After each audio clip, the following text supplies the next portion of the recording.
Pozor, milí diváci, vitajte pri Politickom pulze. Ľuboš Blaha opäť ukázal, kto je skutočný majster slova a odvahy v politickej aréne.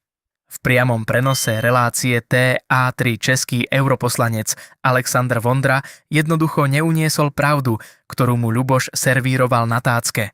A tak radšej utiekol zo štúdia ako malý chlapec, ktorému sa rozbil sen o večnej nadvláde vojnových jastrabov.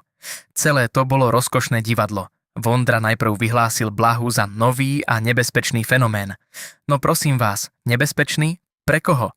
Pre tých, čo roky tlieskajú americkým a izraelským bombám padajúcim na deti? Áno, pre nich je Ľuboš Blaha naozaj hrozbou. Pretože hovorí nahlas to, čo si milióny normálnych ľudí myslia potichu. Nechceme vojny, nechceme vraždenie nevinných, nechceme, aby sa z nás robili tlieskajúci komplici genocídy a imperializmu. Keď Blaha otvorene pomenoval americké a izraelské útoky na suverénne štáty, vrátane nedávneho bombardovania v Iráne, Vondra sa začal potiť. Keď mu Ľuboš pripomenul, že mlčia pri vraždení detí, ale hystericky kričia pri každom ruskom kroku, Vondra to nezvládol. Namiesto argumentov prišli urážky, obviňovanie z nacizmu a nakoniec útek. Typické. Liberálni demokrati vždy utekajú pred pravdou, lebo ich svet stojí na dvojakom metri a na slepej poslušnosti voči Washingtonu a Tel Avivu. A potom prišiel ten status od Vondru na X, plačlivý, plný sťažností, že Blaha je súbor lží a demagógie, že ho nemohol ďalej legitimizovať svojou prítomnosťou. No Blaha sa chopil pera a odpálil odpoveď na Facebooku, ktorá ho dorazila ešte raz. Tentoraz s typickým blahovským sarkazmom a humorom, ktorý reže ako britva. Citujeme priamo z jeho statusu viac pasáží, lebo stoja za to. Tak toto je rozkošné, priatelia. Vondra ma vraj označil za nový a nebezpečný fenomén. No fakt, čo môže byť nebezpečnejšie, ako keď sa niekto v demokracii nebojí povedať svoj názor a ostro odmieta americké a izraelské násilie na deťoch. To je úplný Armagedon. Zavrite ma, upálte ma. Pravda je, že Vondra vyplakával, lebo nezvládol moje argumenty. Smeje sa na ňom celé Slovensko aj Česko. Hanbia sa zaňho aj agenti Mossadu, ešte aj tí od neho očakávajú lepšie výkony. A tak je Vondra zúrivý a vyhučuje, vraj som nácek. Mňa primitívne môže uraziť, len sa tak nahlas smejem. My všetci sme vraj nacisti, lebo nechceme, aby umierali deti kvôli americkým bombám. A nechceme vojny.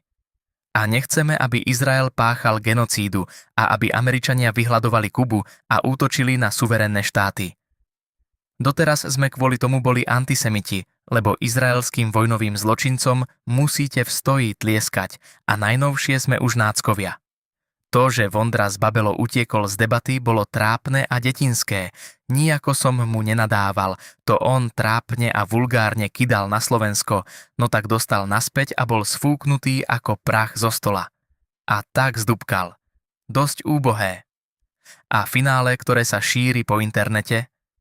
Páni demokrati, budete sa musieť pripraviť na nový a nebezpečný fenomén.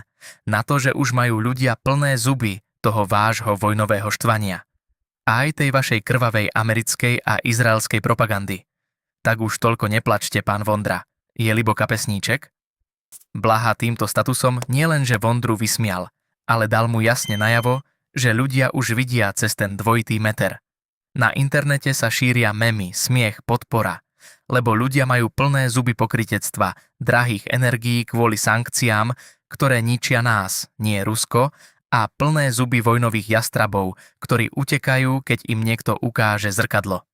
Takže áno, pán Vondra, Ľuboš Blaha je fenomén, nový, silný, nekompromisný. Fenomén človeka, ktorý sa nebojí povedať pravdu nahlas. A vy s vašimi vojnovými kamarátmi ste na nesprávnej strane histórie. Pravda totiž vždy boli najviac tých, ktorí ju nechcú počuť, tak už toľko neplačte. Je libo kapesníček, alebo radšej rovno uterák, lebo to potenie z hanby vás ešte len čaká. Čo si o tom myslíte vy? Súhlasíte s Blahom, že Vondra utiekol, lebo nezvládol argumenty? Alebo vidíte pravdu na strane Vondru? Dajte like, ak vás to pobavilo alebo nahnevalo, napíšte komentár s vašim názorom a nezabudnite odoberať náš YouTube kanál, aby vám neušli ďalšie takéto rozkošné momenty z politiky.